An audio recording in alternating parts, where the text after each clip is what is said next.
वो जर्सीज वगैरह भी होती है। नाम और नाम के माध्यम आपने कहे, विधि विधान कहे। अब बोले कि मरने वाले पुरुष के कर्म बताइए, शरीर त्याग की विधि। अब बोलते हैं कि देखो, जब देह छोड़ने लगे तो उसके पहले तुलसी वृक्ष के समीप गोबर से लीपे, उस पृथ्वी पर तिल कुशल जाए। जब देह छोड़ चुके हैं तब का आगे का विधान बताया, किस तरह इनको जो है गिराना है, किस तरह इनके जो है कर्म करना है। तो बोलते हैं कि देखो, उस पृथ्वी पर तिल कुशा बिखेरे, छोटा सा सुभाषण सा शालीग्राम की स्थापना भी करे। शालीग्राम गंगा जल का जो है उसको जो है जल पिलाना चाहिए भाई।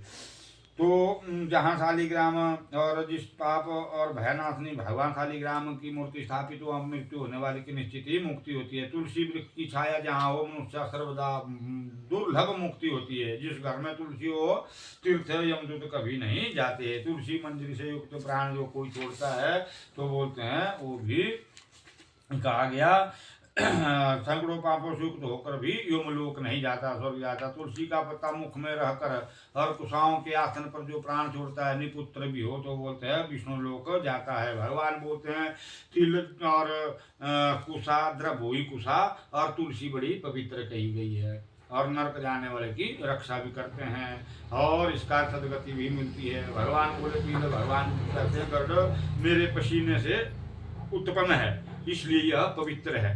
असुर दानव दत्या इन सब जो इसको देखकर रोम कुशा बोली, वो रोमों से उत्पन्न हुई है भाई, और इसके स्पर्श से मनुष्य स्वर्ग जाता है।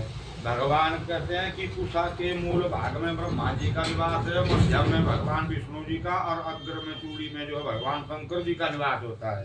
द्रव में तीनों देवता जो है विराजमान रहते हैं। तीनों देव कुशा में स्थित है। और बोलते हैं देखो, अब द्रव्य, अग्नि, मंत्र, तुलसी, ब्राह्मण, गौ, ये बारंबार बारंबार काम में लाए जाते हैं और अपवित्र नहीं होते हैं। अब बोलते हैं अपवित्र कब होते हैं? पिंड के नीचे रखी जो है द्रव्य संबंधियों के शुद्ध होने पर वहाँ का भोजन करता है, वो अशुद्ध होता है। मंत्र गौ तुलसी नीच के पास वो अशुद्ध होती है। और अग्नि, अग्नि जो शमशान की अग्नि है, पिता की अग्नि, वो अपवित्र होती है, और वो जो है क्राव्याद्वांस अग्नि कही गई है भाई।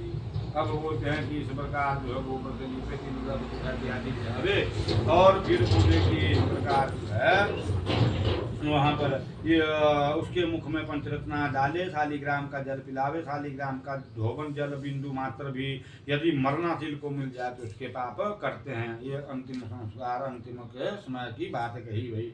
और पहले बोला था उन्होंने नाम का महात्म, नाम भी बोलना चाहिए, दान भी करना चाहिए। और जब प्राणी जो है शालीग्राम का तुलसी जल, तुलसी का पत्ता और गंगा जल, और जब प्राण त्याग देते हैं तो तुलसी के पास लाकर गोबर से लीपे, उसके ऊपर तिल बिछाया, कुशा बिछाया, जो केले इत्यादि के पत्ते जैसा संस्कार करते हैं। इसके बाद बोलते हैं कि इस प्रकार गंगा जल सब तीर्थों के स्नान पान पुण्य का फल देने वाला है। जलपान शरीर शुद्धि के लिए जाता है, पुण्य का फल जो है कहा गया है। और बोलते हैं दूसरी नदियाँ पापी को स्नान करने